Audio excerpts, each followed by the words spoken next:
નમસ્કાર મિત્રો, વિડીયોમાં તમારું સ્વાગત છે। જી હા મિત્રો, અત્યારે હાલના મોટા અને મહત્વના સમાચાર સામે આવી રહ્યા છે। તો મિત્રો, સમાચારમાં વાત કરીએ તો મેગી ખાતા તમામ લોકો સાવધાન થઈ જજો। મેગીમાં કીડા મળી આવ્યા હોવાની ફરિયાદ બાદ food safety and standard authority of ઇન્ડિયાએ નેસ્લેને નોટિસ ફટકારી છે। સોશિયલ મીડિયા પર મળેલી ફરિયાદના આધારે એફએસઆઈએ કંપની પાસેથી જવાબ માંગ્યો છે અને તાત્કાલિકના ધોરણે કાર્યવાહી અને રિપોર્ટ સબમિટ કરવાનો નિર્દેશ આપ્યો છે।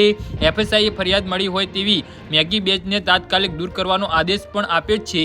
જે હા મિત્રો, વધુમાં સ્વચ્છતા અંગેની ફરિયાદ અંગે ફાસ્ટ ફૂડ ચેઇનની ઉચ્ચેને નોટિસ જાહેર કરવામાં આવી છે। આ દરમિયાન ફ્લિપકાર્ટ ઇન્ડિયા અને ઓપન સિક્યુરિટીને પણ ખજૂરના ઉત્પાદનમાં જંતુ જોવા મળતાની ફરિયાદો જવાબ આપવા માટે કહેવામાં આવ્યું છે। એફએસઆઈ કહે છે કે તે ગ્રાહકોની ફરિયાદોને ગંભીરતાથી લઈ રહ્યું છે અને બધી જ કંપનીઓ પાસેથી પ્રશ્ન માગી રહ્યું છે।